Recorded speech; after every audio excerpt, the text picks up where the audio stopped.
This story begins with a radio broadcaster named Erica Bain, who lives a peaceful life in New York City together with her fiancé, David Giamani, who works as a doctor. One seemingly ordinary afternoon, the two of them take a leisurely walk in the park while bringing along their pet dog. Cheerfully, they play fetch with the animal. Give it to him. Throw it. Good boy. However, the joyful atmosphere suddenly changes when the dog runs into a tunnel and disappears from sight. As Erica and David continue chatting while looking for it, they hear barking and immediately step into the tunnel.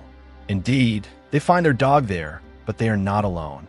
Out of the darkness, three men emerge, one of them recording the incident with a camera. Our gratitude. Now give him to me. Oh, come on, man. David firmly demands that they return the dog, but the situation quickly escalates.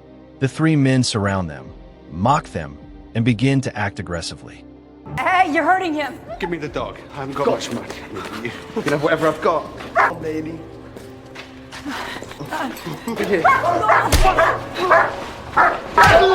Erica is brutally beaten, while David, who tries to protect her, is mercilessly assaulted until he is helpless.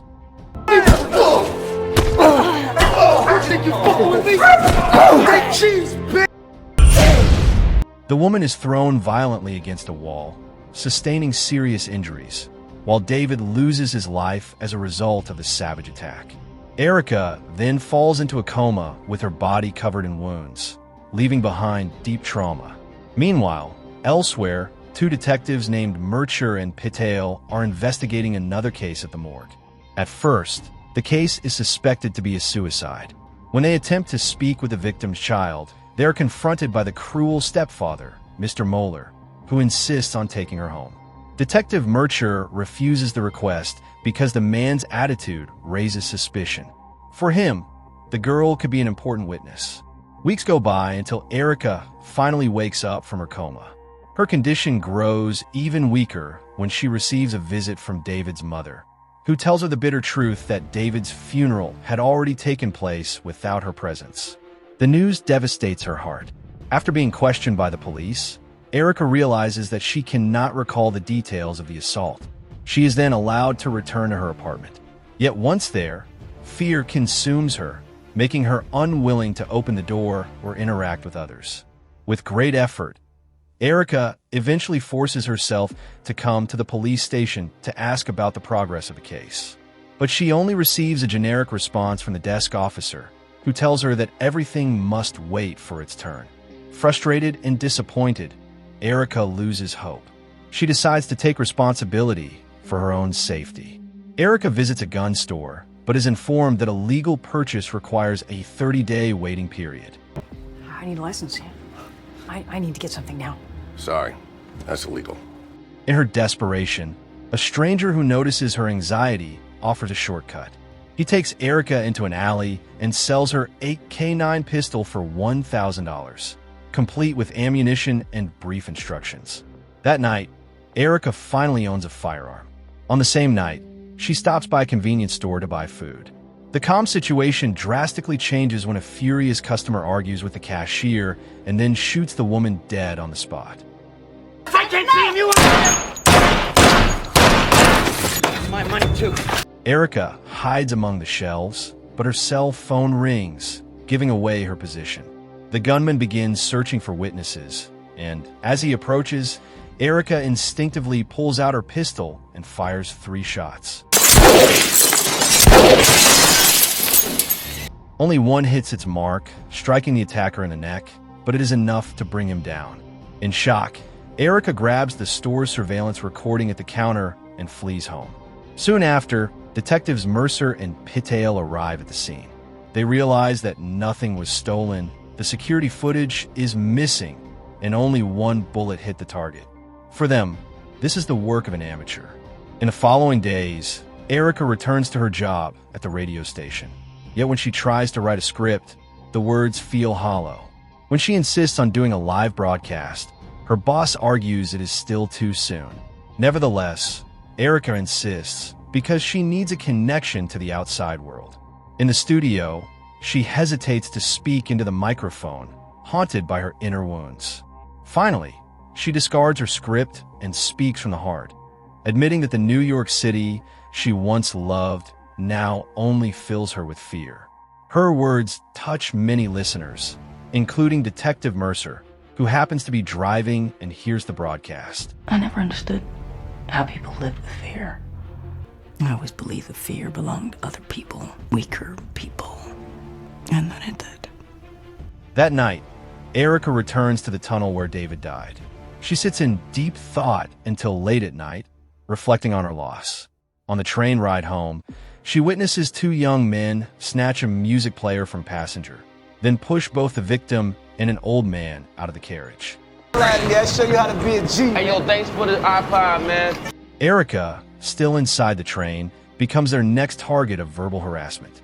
The two men approach her, laughing and mocking, and one even pulls out a knife. Without hesitation, Erica draws her gun and fires 4 shots straight at them, killing both instantly.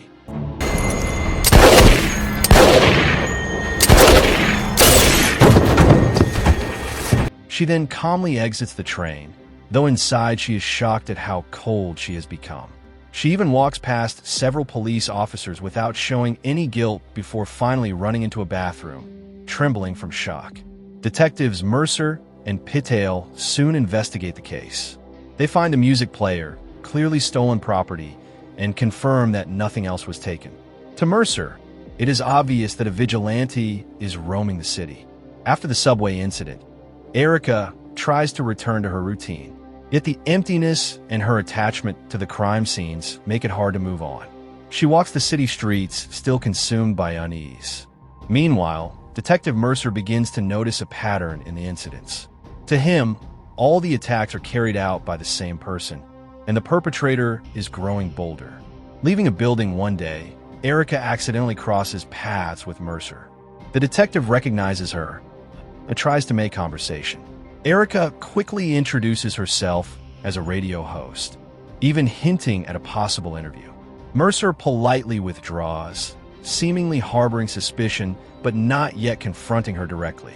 Not long after, local media buzzes with reports about a mysterious vigilante spreading fear among New York criminals.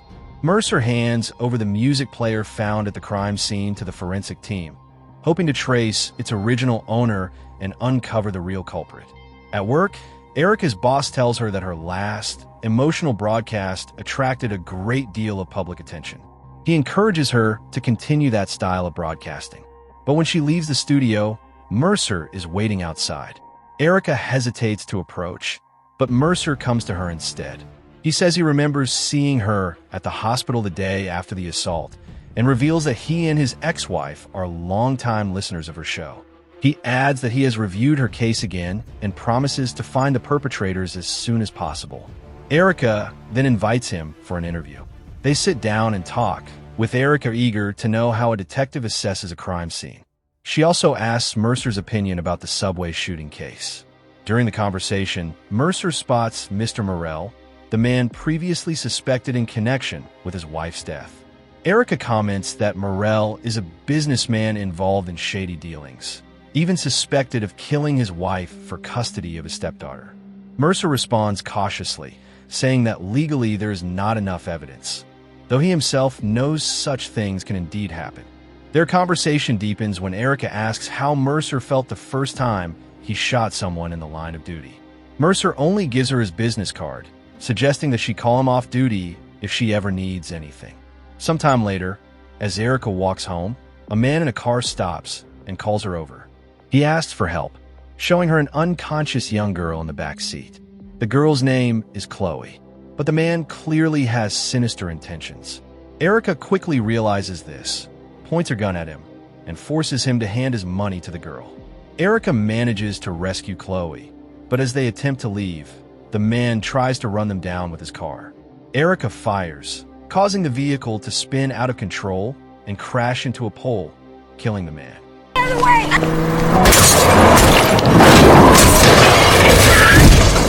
Shocked and panicked, Erica immediately calls the police, then hides from a distance as medics arrive to evacuate Chloe.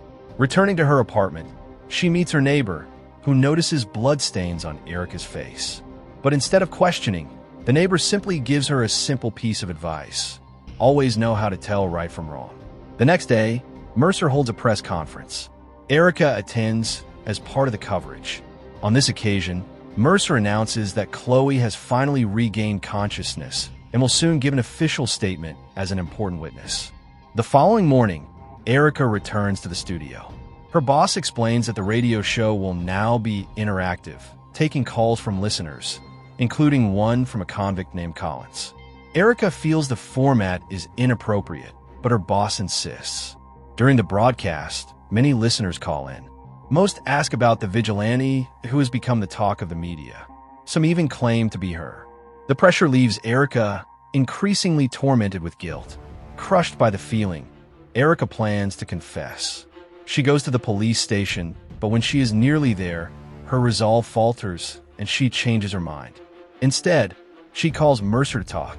Without realizing it, her steps bring her near the building where Morel is located. Entering the elevator, she unexpectedly comes face to face with him. Morel does not recognize Erica, but she decides to follow him to the parking lot. There, Erica confronts him, mentioning his late wife. Morel reacts aggressively, attacking her with a metal rod and wounding her. What? Do damage and walk away. Got a fucking camera there. In the short struggle, Erica manages to push him over the edge, causing him to fall to his death.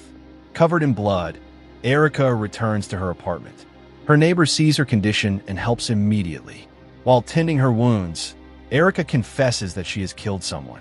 The neighbor does not know the real story, but assumes Erica must have done it out of necessity. She helps clean the blood without asking many questions. Elsewhere, Mercer reflects on the details he has gathered. He recalls the sound of an elevator in Erica's earlier phone call. Yet he remains calm, as if choosing to keep his suspicions to himself. Mercer later invites Erica to accompany him to the hospital to hear Chloe's testimony. In the ward, Chloe becomes restless upon seeing Erica. She clearly recognizes the woman. But when Mercer asks whether she saw anyone that night, Chloe says no, as if deliberately protecting Erica. On the way out, Mercer asks why Erica had called him the night before. She only answers briefly, saying she couldn't sleep.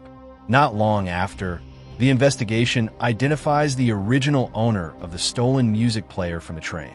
He states that he only saw an old man and a woman in the carriage at the time. When police attempt to create a sketch based on his vague description, the result resembles a well-known face. Mercer only comments that such things are common in investigations. At her apartment, Erica tries to put her life back together. Mercer then arrives, bringing a ring. He explains that it was found when they caught the girlfriend of a suspect who tried to pawn it. Mercer asks Erica to come to the station and identify it. At first she refuses, but eventually agrees. During the lineup session at the police station, Erica immediately recognizes one of the men as the attacker from her assault. Yet calmly, she says she does not know him, then leaves. Mercer follows her to the elevator and invites her to a meal. During the conversation, Mercer shares new information about the Morel case while reminding her that, although he sympathizes with her, professionally she could still be one of his investigation targets. His words make the atmosphere tense, until Erica leaves Mercer, consumed by anger and the urge for vengeance. Determined, Erica begins visiting pawn shops to find the woman who once tried to sell the ring.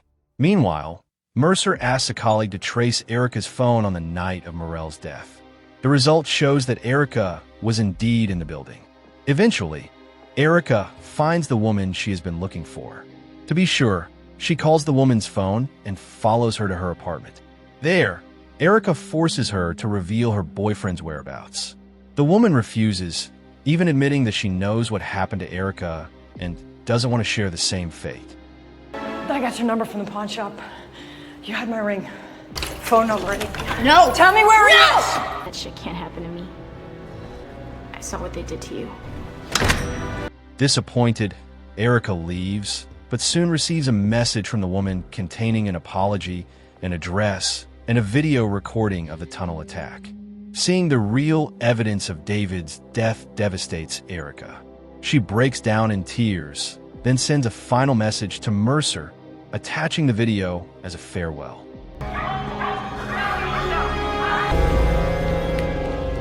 Realizing the danger, Mercer immediately moves to stop her.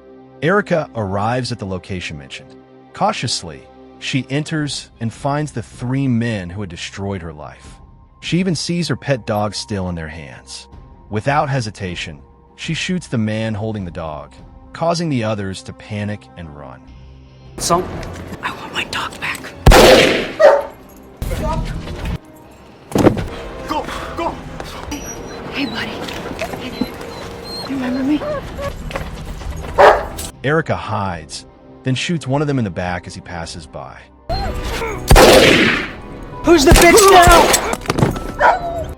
Now only the last man remains, the main perpetrator of David's murder. I made your boyfriend smile! Erica chases him, but in the fierce struggle, he overpowers her. The man chokes her brutally. At the critical moment, Mercer arrives and intervenes, giving Erica the chance to grab her gun. Filled with rage and vengeance, Erica prepares to kill him. Mercer tries to stop her, even wresting the weapon from her hands. But unexpectedly, Mercer hands his own gun to Erica, as if granting her the freedom to choose. Without hesitation, Erica pulls the trigger and shoots, ending the man's life. If you're gonna use a gun, make sure it's legal. What the fuck doing, man? Just get me out of here! Don't leave me the fuck up! Afterward, Erica resigns herself to her fate, but Mercer refuses to arrest her. To cover up her involvement, Mercer asks Erica to shoot his arm so he can fabricate a story of self-defense. Erica does it, and they part in silence, with Erica thanking him. Mercer then returns Erica's dog to her, calls for help, and is taken away by ambulance. This story ends with a profound moral message. The brave one shows how loss and suffering can transform an ordinary person into someone consumed by the thirst for justice, even to the point of falling into a cycle of vengeance. The film questions the thin line between justice and personal retribution. In the end, Erica realizes that she will never be able to bring back what she lost. However, she still has the power to choose who she becomes after all the tragedy she has endured. Thank you for watching until the end.